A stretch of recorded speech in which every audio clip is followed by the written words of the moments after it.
I want to ask you a question. Who's coaching you? Who's asking you the tough questions? Who's telling you, man, you're the common denominator to all of your issues and challenges? Who's telling you, man, all day long you become the magnetic pulse that attracts to you both good and bad? I want to be your life coach. I want to be the one that cheers you on to the finish line. I want to be the one that you ask the tough questions. And it doesn't mean that I have all the answers, but that means that you have a partner, someone who believes in you, not the you see right now, but the you can't imagine, the you that you are to become, the you were destined to be. I always say we both need the positive and the negative. It's not enough to have the knowledge of the matter. We must have the wisdom as well. For wisdom settles it. And that's what I want to offer you as you join me on the Coach's Corner. I want to offer you the wisdom of the matter. Maybe it might be relationships, talking about our campaigns for more, for life, the dark room for our subconscious, our spiritual journey, whatever it is. I want to be there to encourage you, to build you, to challenge you, to cheer you on to the finish line.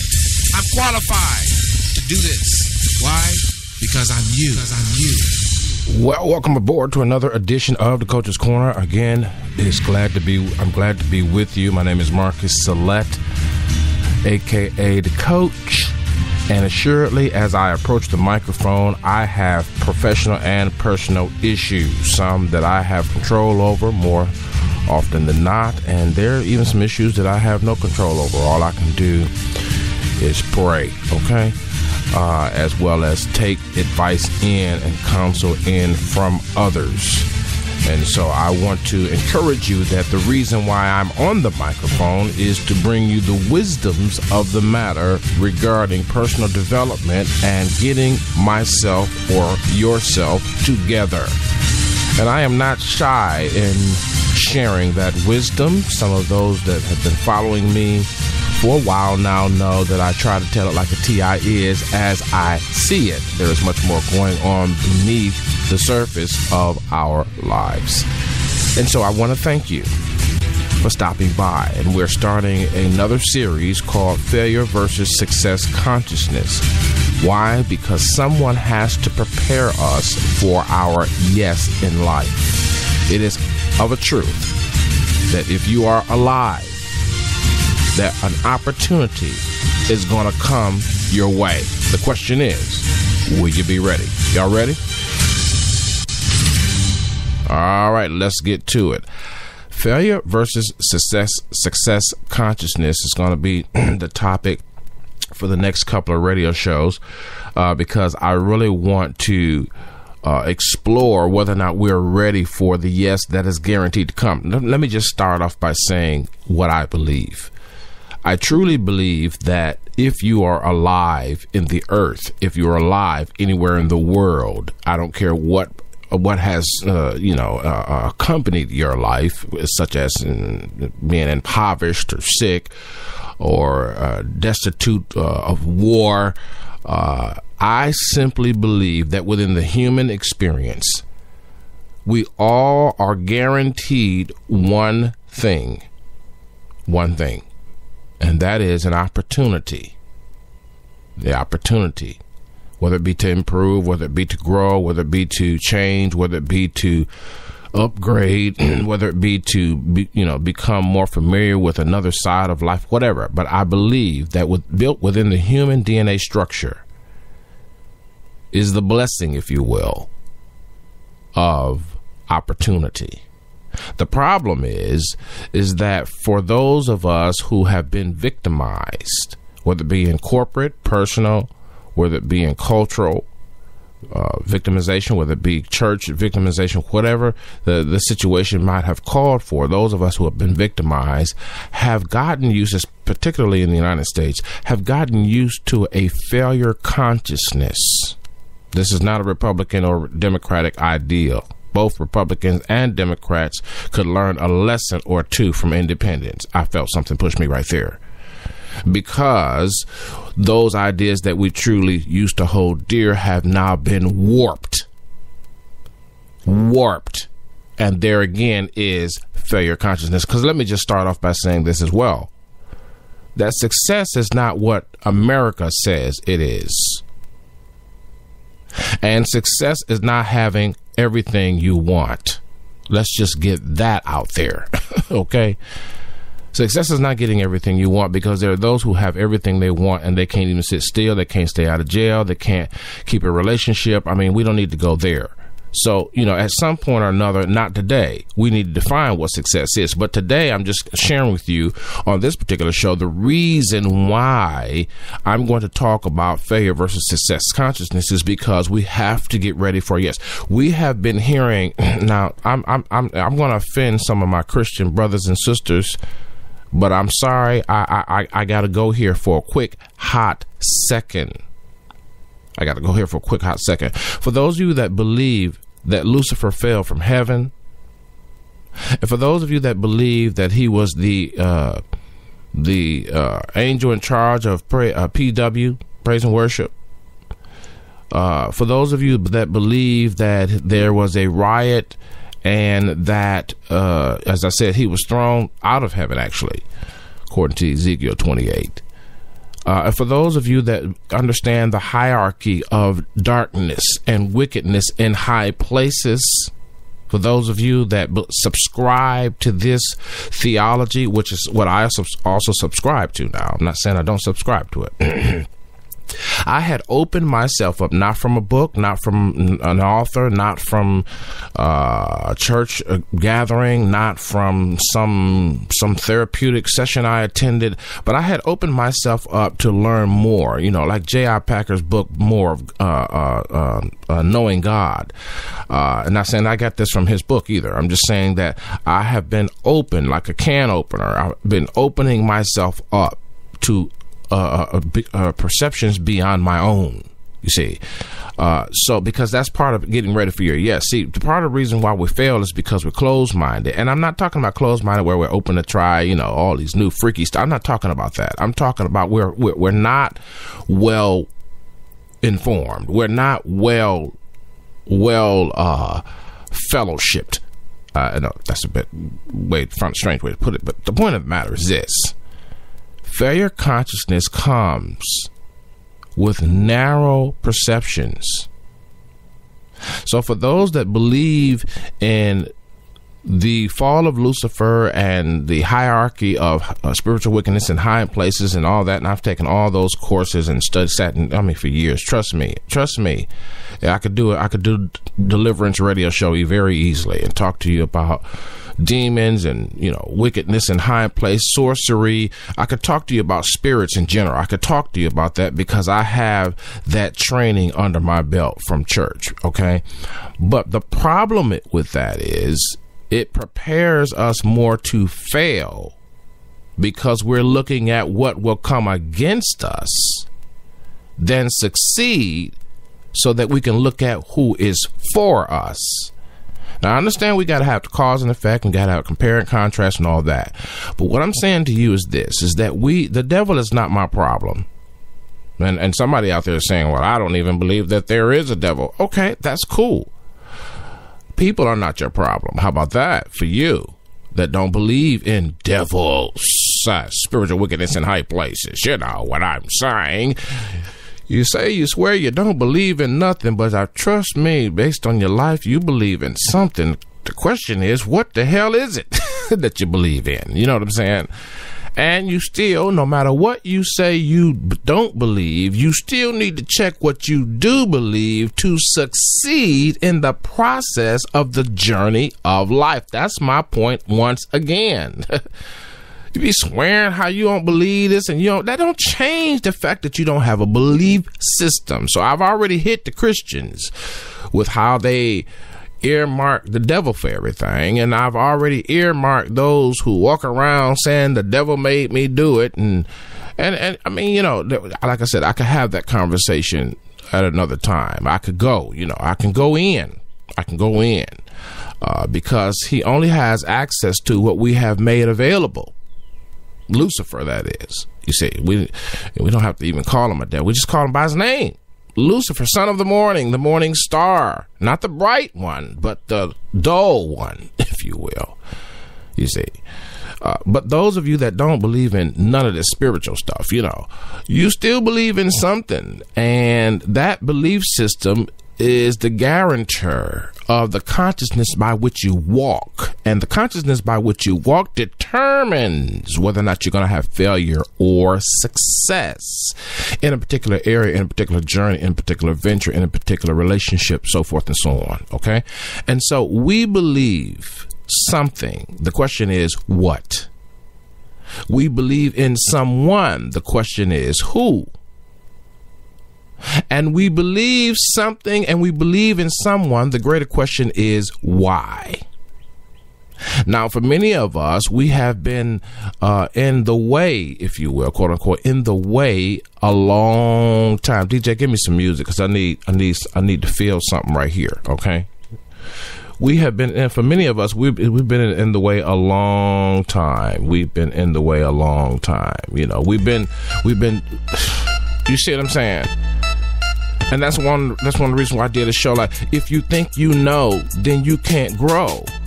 Because until you're willing to look and evaluate at your consciousness and stop boasting about how you've been in the way a long time and stop boasting about how much you done did, because what I did doesn't count as what I'm doing, then you will never elevate from failure to success consciousness, because some people, all they do is sit on what they did, and it's gathering dust because technology, innovation, creativity, imagination, futuristic technological platforms, all of these things make it for a celebration going forward, not going just backwards.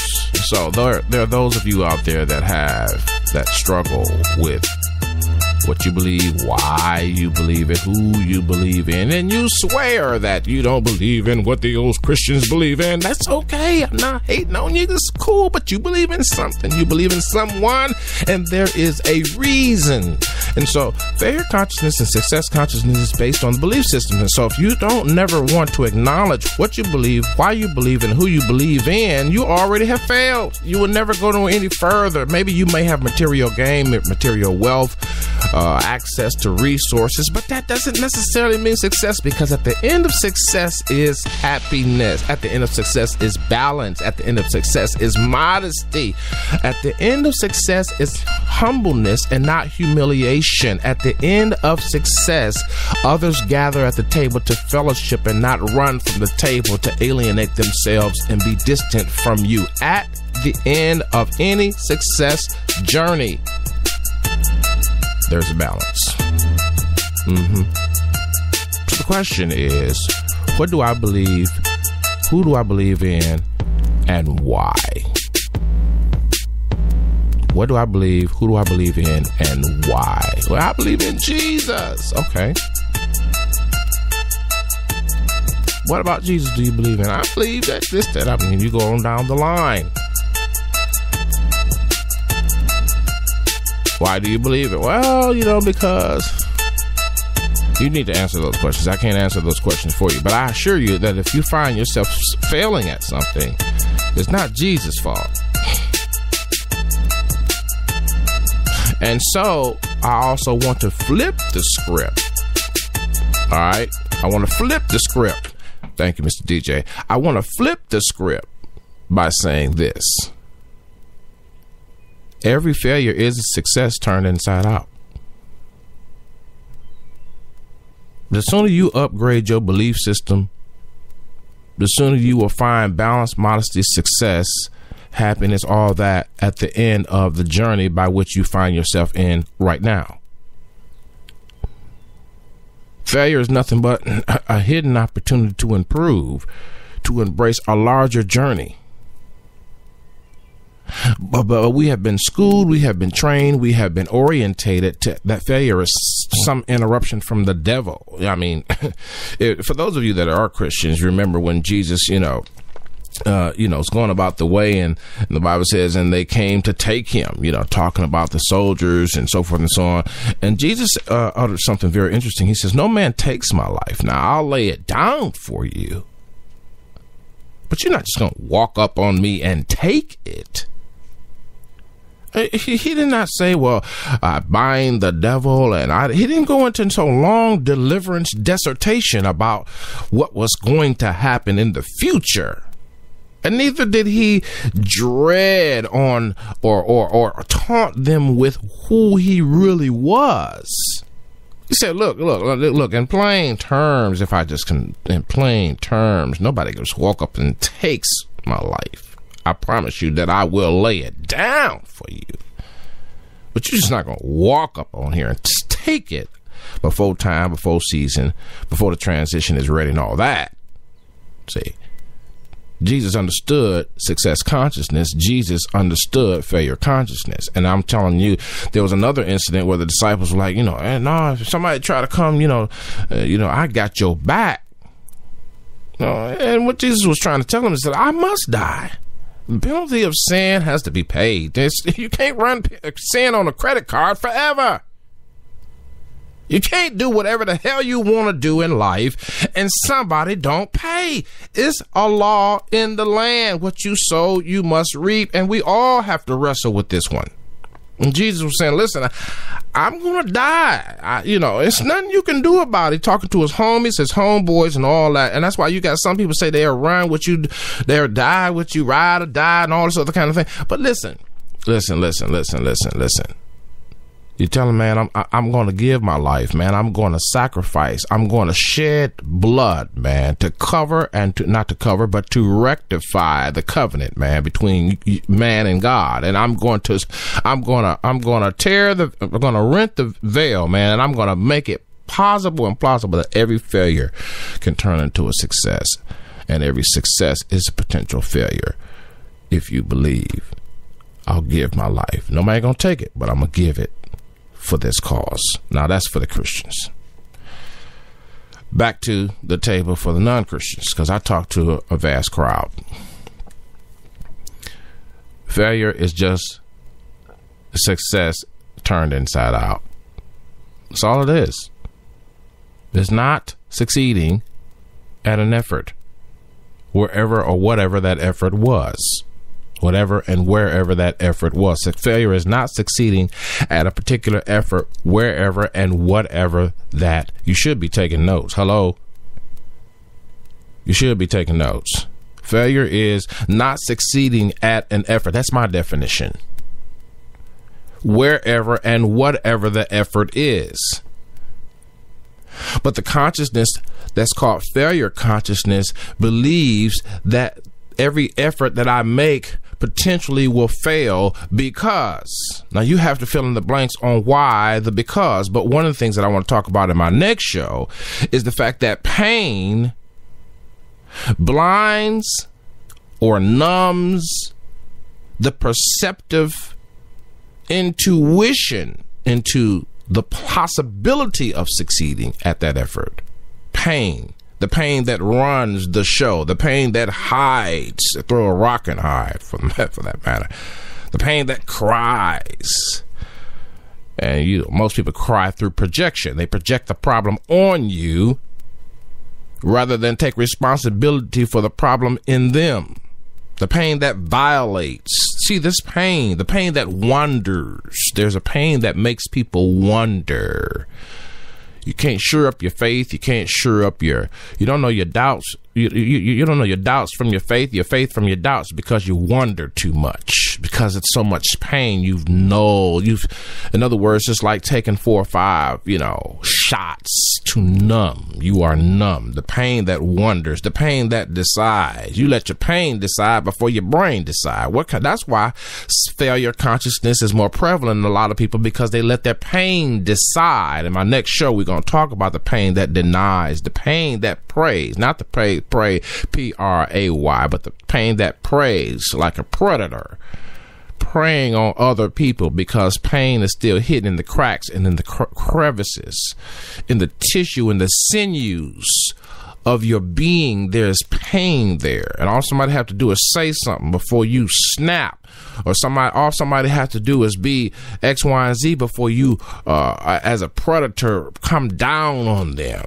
the pain that fears, the pain that screams, the pain that misinterprets.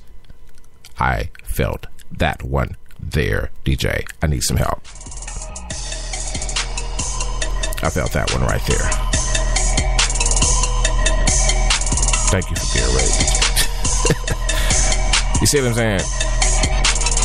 Failure versus success consciousness. What do you believe? You believe in something. Why do you believe it? You believe in someone. Who do you believe in? Assess the 3 questions. Write the answers and print them legibly so that we can all read them in your life's journey, and then circle back around and say, you know what, I need to change how I look at this right here. And it's going to be a while before you actually see some results from it. And that's the other thing. Part of failure consciousness is that I want results right now, and I want to see them right now. And if I don't see them right now, I'm not successful. No. Because success is the result of momentum. There is nothing that can be done without the power of momentum. There's nothing that can be done without the power of a momentous force. The question is momentum on your side, or is it momentum working against you? Every now and then I have to put the music on because I don't want to go too fast and so brash with all this brass that's kicking your ass. Yeah, I said it. Because you know what? The next generation is depending on us.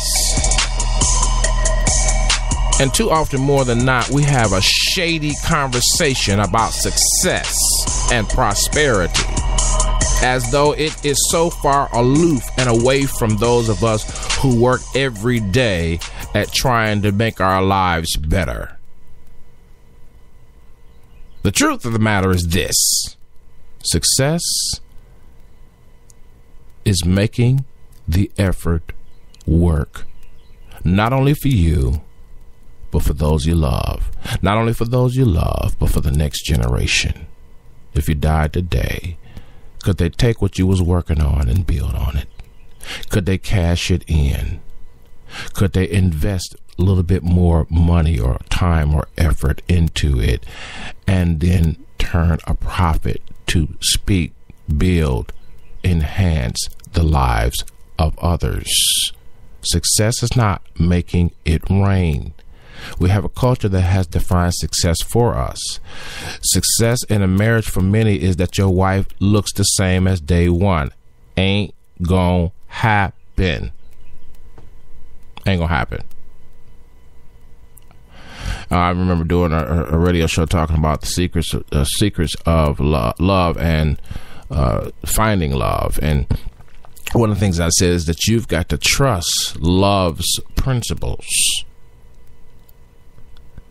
More that will make you successful, because there is something inside of love's principles that will help you move beyond the imagery of what a woman should look like after 15, 20, 30 years of marriage. See, but if you don't trust love's principles, you are always going to judge her by the girl in the club. I need some help. There's something pushed to me to say that to you right there, so that you will not continue to fail at that perspective. When you trust love's principles and you begin to walk into those principles and trust it, just relax. She got a little tummy. Okay, relax. She got a little, just relax. Got a wrinkle over. Just relax. You didn't send her to have 4 and 5 breast augmentations or whatever the heck they called, and you still ain't happy because you're measuring her by something outside of love's auspice. And you need to bring all of that back up under the principle of love. Trust the principle, and it will yield you a perception that you never ever dreamed, and you will begin to succeed at your relationship. But that's an example of consciousness, success consciousness versus failure consciousness. You're not open to explore. You want to explore physically, but you don't want to explore emotionally, mentally, psychosocially, psychologically. You want to have your way. You want to have your cake and eat it too. I had to go ghetto to say it like that. You know what I'm saying? Yo. Reality sets in. And I'm not saying the reality is the final is the finality, if you will. But I mean, come on. If you want to succeed at your relationships, you got to trust love's principles. If not, you will continue to get what you've gotten because you have not changed your perception, which is you have not changed what you believe, because most of y'all don't even want to look at what she got to be looking a certain way, man. My chick, you know what I'm saying? And that's part of the problem, is that success has been built on a premise that will eventually fail, because life is not composed only of what you can see, touch, taste, smell, and hear. Life cannot be measured only by the sense realm. And so many people have built their success on, as the song says, sinking sand. Yep. Now, I don't mean you can't be fine, because if you work at being meek and work at being humble and work at listening and changing your diets, I mean, you can start looking better in your 40s, 30s, 40s, and 50s than you was when you was in your 20s, if you just really think about this thing, because wisdom adorns, okay? Wisdom adorns. And see, you could be a knockout punch for your husband or your boyfriend, or, you know, for your associates, whatever, however you want to put it. You just saying, but you know, arrogance and, you know, cockiness, and then just focusing on your physical attire only is just not going to get it, because that is only temporary. The things that we see, touch, taste, smell, hear are only temporal. They're only temporal. I gotta get Rick out of here. They're only temporal. DJ, you got anything for me? If I can, I need a good one. You know what I'm saying? DJ, what you got? I might can do something like that. You see what I'm saying? What do you believe? Who do you believe in, and why do you believe what you believe? When's the last time you upgraded your belief system? Failure consciousness is diminishing the effort that you put out before your effort has the chance to be completed. I need some help right there. I need some help right there. Rewind the tape and listen to it over again. You're only a door away from a yes. Maybe it might be a long door. Maybe it may be a door on the ship, because you got to get through land and then get on the water and travel a ways, but still you're only a door away from your next yes or your next opportunity. And the sad part about it is that most of your friends are not going to be able to go there with you, and we're going to talk about that later.